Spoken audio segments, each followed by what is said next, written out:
All right, welcome everybody to the Huddle on the KGUN9 streaming platforms. I'm Jason Barr, joined by Pat Paris. We're a half hour late today. That's okay. A little technical problem. It's all squared away. The show's going to be better than ever. We've got a lot in today's show. Pat, first, how are you? Doing well. Now that we're on and streaming, we're all good. All right. We're all good. Let's take a look at what we're going to be talking about today. Arizona men's basketball right now on track for a #1 seed in the NCAA tournament. If the season ended today, lots to go. We'll talk about that. A lot of fans showing up for Arizona women's basketball. That's great to see. The Roadrunners are now going to have a higher seating capacity than the Arizona Coyotes, as crazy as that sounds, okay? We'll touch on the Kyler Murray drama, and can the Cardinals make it 3 in a row? 3 in a row what? We'll talk about that. All right, Pat, let's first start. Arizona men on track for a #1 seed. Still a lot to go. Ways to go for this Arizona men's basketball team. Before we get to that, you could not be more pleased with the way this team has looked so far this season. They have been phenomenal ever since the very beginning of the year. Azuolas Tubelis is playing on such a high level. So many of the players are. The offense looks fantastic. It looks like Tommy Lloyd was the absolute home run hire. And as an Arizona basketball fan, I don't know how you can be more pleased with this team so far this year. Only 2 losses right now, and here we are in the middle of February. Yeah, playing excellent basketball, even when they have poor starts to games, which they've had a couple lately. They don't seem to worry like the fans do at all. They just kind of, weather the storm and then get right back to their game. They find a way, whether it's beating a zone that they're not, used to seeing or whatever. They find a way, and they figured it out. And Tommy Lloyd gets a lot of the credit. So do the players for their individual efforts and, kind of all elevating their game a notch up compared to last year. You mentioned, potentially making it as a #1 seed in the tournament if it started today. At #2 in the net ranking, #3 in the AP, but #2 in the net ranking, that means only Gonzaga is a higher seed. So not only a 1 seed, but right now, if they were to start the tournament, they'd probably be the second best of the 1 seeds. It opens up a whole can of worms, though, about, okay, Gonzaga top #1 seed is going to stay out west. That means potentially Arizona, if they're going to be a #1 seed, have to go to the South. But that's okay, Pat, because they're still going to open the tournament in San Diego, and San Antonio, which is where the South Regional is equidistant to California. I'd rather go in a lot of ways. It's just as easy if to get to San Antonio from Tucson it is to get to San Francisco from Tucson. I mean, it's not. You're right. It's the distance wise, it's no different. Feel wise, it's probably more like a Southwestern feel anyway. So yeah, I think Arizona will be right at home in San Antonio as a #1 seed. There's still a ways to go. They've got a road game. I was just going to say that. And they've got the Pac-12 tournament. But yeah, Pat, and go ahead. The USC game's the one that really concerns me, because we saw what happened with UCLA at UCLA. USC is going to be very similar. It's going to be one of those games where they might get down early, but they can't get down so far like they did at UCLA that they can't quite come back. And yes, they avenged that loss. That's great. We just don't want to see them struggle or stumble there. But you know what? This team's poised. If they lose one more game along the way, that's better to lose between now and mid-March than it would be once the tournament starts. Let's put it that way. Sure. Let's take a look at the Pac-12 standings. The Wildcats right now are 3 games up. And you know what that means? There's going to be a very good chance we're going to see nets being cut down in the finale, the regular season home finale on March 5th. March 3rd, it's a Stanford-Cal weekend. The 2 teams are coming here. March 3rd is the Lute Olson special night. And March 5th, I think we're going to see, maybe they could do it on March 3rd if they clinch then. But when you take a look at 3 games up in the loss column, looks like the Wildcats, it's their Pac-12 regular season to lose at this point. Yeah, and I think you're right, Jason. It might happen before we even get to those final 2 games. I mean, statistically, they could even do it on the Saturday before that. But we'll see. They've got to keep winning in order to do that. They win out. They win handily, the Pac-12. But a lot's got to happen. A lot's got to play out. USC stands in the way. They've got Oregon coming here, don't forget. And that, we should point out, Jason, our sister network, ESPN, is going to have College Game Day on Saturday morning here from 9 to 10 on ESPN. There's nothing more exciting than when game day comes. I know football game day is probably a little bigger deal than basketball game day, but it's got that same sense that you hope the students show up Saturday morning, even though the game's not till Saturday night. They come Saturday morning to McHale and get rowdy and show everybody that Arizona basketball is back and as good as it's ever been. It's been a few years since game day was here. College football game day, if I'm not mistaken, came in 15 against UCLA, a home game, and they got blown out. Yeah. If I remember correctly. And college basketball game day came around the same time. I forget who they played. But you know, it means there's a buzz around the team and they're being nationally recognized. So that's fantastic. Exactly. Another team also having a great year. So the men's team ranked 3rd, the women's team ranked 8th. The women's team is going to the Washington schools this weekend. Mm-hmm. And you know, Adia Barnes said, well, we wanted to wake the fan base up. They've woken the fan base up here. We had 8,000 fans plus here as we take a look at the women's Arizona women's basketball. They had 8,000 fans here Super Bowl Sunday for the ASU game. 10,000 fans, I believe it was for the game a couple weeks ago. And against Oregon, yeah. It is very exciting. Yeah, the rematch against Kelly Graves. And, you know, there's a buzz around this team, too. Kate Reese is a phenomenal player. She really has those intangibles. She's such a great leader on the court, and they play such great defense. And to have these two basketball teams playing as well as they do, and you know, it's a different player, you know, each game. Maddie Connor came in last game and 16 points. That was a career high for her. Another game was Shayna Pellington. I know they didn't win at ASU, but she had 30. She was phenomenal at ASU. Somebody steps up. It's not always the same player who steps up offensively. Coy Love has done it. It's not always the same player who steps up offensively every game, but one player does. Yeah, and here's what I'd like to see. You know, you can nitpick about what the men, you know, you'd like to see a little bit better from the men, and maybe it's a faster start for the men. For the women, what I want to see is probably more consistency from the star players, so that you don't have to rely on somebody stepping up each game. If you follow part me. of that is foul trouble. They got to stay out of foul trouble. They got to stay out of foul trouble. And in the women's game, because of quarters, 4 fouls, the other team's already at the line. And I know over a 40-minute game that might equal out, but it really doesn't if you think about it. 4 fouls, you can reach 4 fouls pretty quick in a given time stretch in a quarter. And I think the consistency thing is what's going to have to develop, and just be more of a 5-person unit where, yes, one player might get 30 one night, but the rest of them are going to fill in and be consistently good as well. I think that's what they're missing, is all that I would, if I was going to nitpick a little bit, Jason, and that's what kind of cost them at the ASU game. They got into some foul trouble. Poor Kate Reese got just nailed across the jaw as well, and sat out quite a bit of that the second half, but then came back. She did come back.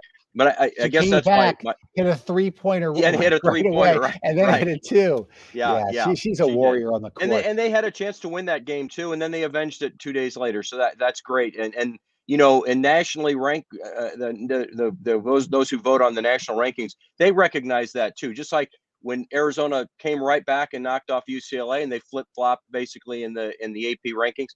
Arizona only dropped a couple of spots after losing at ASU and then coming back and avenging that. While the men are net ranking of 2, the Arizona women have slipped a couple of spots though with that last issue. Their net ranking is now 12, and really all that means is they're looking at a 3 seed probably instead of a 2 seed.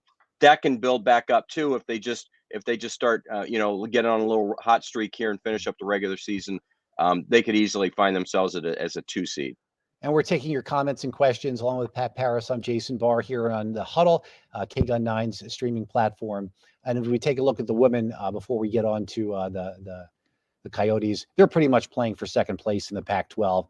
I mean, Stanford wins the championship over Arizona last year, and they've just been phenomenal ever since, and are now 12-0. So they're going to win the Pac-12, and U of A playing for 4 teams there separated by a half a game for second place. Yeah, but as you said, almost more importantly is to keep that net ranking in the top 16 to make sure they host 2 home games, and hopefully those home games as high as possible too to get the better draw. And a number 2 seed in the for the Pac-12 tournament's important too, Jason, to get a bye. So you want to finish second in the conference and avoid playing Stanford until a championship game in the Pac-12. Right. If you were going to let somebody else beat Stanford, exactly. We don't need to see them a 3rd time. We've seen them enough. Yes. or a second time because they're not coming here during the regular season. Yeah, it's 3rd unfortunate. Time meeting in the championship game last year. All right. Pat, I want to talk ice hockey for a little bit because, boy, I was surprised about this. It was almost like I couldn't believe it, but it's true. The Arizona Coyotes, so that's the parent team of the Tucson Roadrunners. It's an NHL, the NHL parent of the AHL Roadrunners. They're going to play at Arizona State's hockey new arena, which is being built for next year.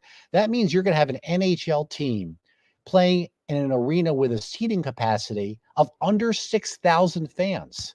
Keep in mind the Tucson arena seats more than 6,000, so the Roadrunners are going to be able to seat more than the Coyotes. I call up my colleague at ABC 15, our sister script station up in Phoenix. I said, "This doesn't seem right." He said, "Nope, they're gonna be able to charge a whole lot more for tickets. Every game is going to be sold out because the demand is so great. It's going to be in a better part of town.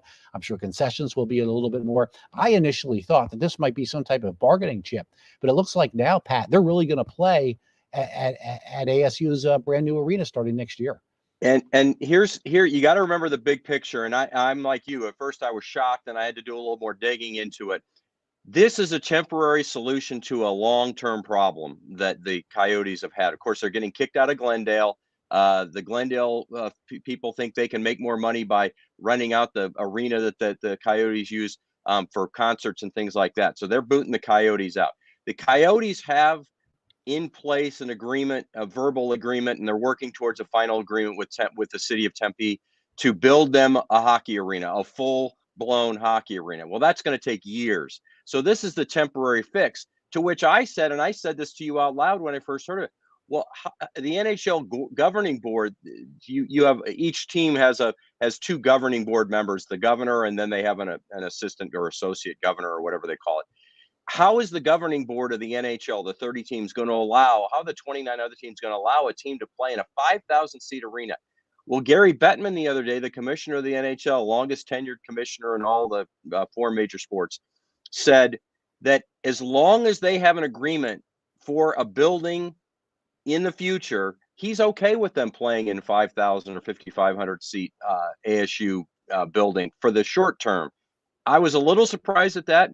But if the commissioner's already out in front of this saying that this is how it's going to be for a couple of years, then it's going to be that way. But I'm with you. And what Craig Fouie from ABC 15, what I think you were alluding to is, the ticket prices are going to be outrageous. The concession prices are going to be outrageous. I guess that going to a Coyotes game doesn't make a whole lot of sense in the short term. Yeah. Tillman Fertitta in Houston, a businessman in Houston, he's kind of floated around some interest in the team. So, that's another possibility that they would move to another city. So, I mean, this beats seeing them go elsewhere, because if they were to go elsewhere, well, that's less of a chance that the Tucson Roadrunners stay. Here's a thought. Why don't they play a couple of games a season for the next couple of seasons down here then? Might as well. What? Yeah, it's you got more capacity. You're going to sell out. People, that's some a of the great Coyote idea. fans. I always remember what NFL teams would do that. Remember the Packers would play a couple teams in Milwaukee. Games in Milwaukee, and didn't one of Larry Bird's going back in the day here, but one of Larry Bird's best games ever was against the Hawks in New Orleans. Yes. Well, remember the Kings were the Kansas City Omaha Kings for a couple of seasons. Then they were just the Kansas City Kings, and then they moved to Sacramento. But there is a precedent for this, and why not? Just have a weekend homestand, for the Coyotes in Tucson. What the heck? Absolutely. We floated that out there. Now the universe has to decide whether it's a good idea or not. Yeah, I think the franchise should do that. Great idea. Okay. Next, we'll move on here to Kyler Murray, and we'll take comments, by the way, any calls or any emails or messages or anything like that. A week ago, he takes the Cardinals off his social media. We discussed how, or at least I thought that was a childish move. And now he comes out this week and he says, well, you guys don't know. Well, we don't know what. That doesn't help anything. You got to be a little bit more clear than that. Like he didn't clear up the waters with anything. Well, at least then say what it's about.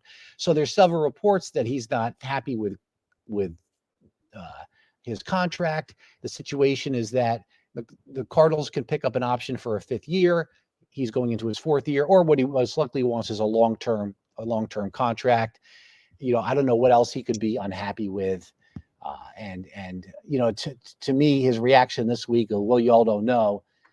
well then you should say what it's about if people are wrong. Yeah, and the speculation, of course, in some nationally publicized articles about, he's kind of selfish, and he's kind of a baby. Some of his actions kind of point towards that, and he's saying, he's not. Well, but what are you then? He really has not said exactly why he deleted all of his posts and unfollowed everybody, unliked everything. Yeah, he put out this message: I play for my teammates and myself and my Yeah. family who supports me. Oh, wait, you also play for the Arizona Cardinals. Yeah, you play for the even Cardinals, that, with right? omitting the Right. Arizona Cardinals, if anything, you made the situation a little bit worse. Here's what it gets down to, I think, and he's not telling us. I'm sure his agent's clearly telling the Cardinals what he wants. But so he goes into this next fall, this 2022 fall campaign. He gets a $4.5 million roster bonus fairly soon after the new, NFL league season begins. He'll get a $4.5 million roster bonus to go with his $965,000 fourth year of his rookie contract. So he's going to make $5.4 million this year. That's the standard for a rookie quarterback, a quarterback on his rookie contract. The fourth year, you mentioned there's a fifth-year option. Going into his fourth year last year, Josh Allen got a new deal with the Bills, and I think this is what he wants. He wants going into my fourth year, I want the Josh Allen Bills deal of 6 years, $258 million. Now, we can argue all day whether he's as good as Josh Allen. I don't think he is, but I think he's good. I think he's worth, a contract extension. Are they going to give him 6 years, $258 million? Very doubtful the Bidwells will do that. So that's what it comes down to me. And I just don't think he wants to go nationally and talk about, this is what I want. I think he's letting his agent do it behind closed doors. All right. So obviously deleting the Cardinals off social media, or unfollowing them. Right. All right. Well, listen, the other issue with Murray, and you think, well, he's going to get hurt because he's small and he's been hurt before. To me, he does a good job of sliding and not taking hits when he doesn't have to, and he does a good job of falling. I really don't think that's an issue. And even if he did get hurt, I mean, look, Dak Prescott got hurt and he still got his contract. So I don't think it's an issue of injury. I think it's an issue of performance with him. Yeah, and performance being an entire 17-game schedule. And Right. yeah, you miss a game or two, but you got to come back and continue to perform and lead the team at the same level you were at before you got hurt. And that just didn't happen this time. He was not the same player. Yeah, they did lose to the Super Bowl champions in the playoffs. True. Like, and you know what? The Rams started getting better by the end of the season, and by the time they got to the playoffs, the Rams were I still think they were the best team. Everybody's darling pick was the Bengals, not mine, but everybody's darling pick was the Bengals, and not yours. You and I both picked the Rams, but the Rams were playing the best football at the end of the year, in the playoffs, and they deserved to be the Super Bowl champions. All right, so we teased 3 in a row. How could the Cardinals go 3 in a row? So you brought it up, Pat. The Tampa Bay Buccaneers won the Super Bowl in their home stadium 2 years ago. I believe that was the first time a team had played in its home stadium for the Super Bowl. Exactly. And then just a couple of days ago, the Rams won the Super Bowl 56 in their home stadium, thanks to that play. And so next year, the Cardinals host. So usually it's bad things can come in threes, but maybe good things can come in threes here, or things in general can come in threes.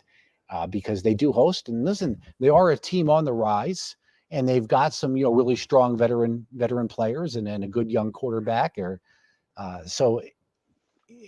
a strong defense, and DeAndre Hopkins has got to stay healthy. He got hurt this past year, but it's not like it's a team on the decline whose window was just kind of ending.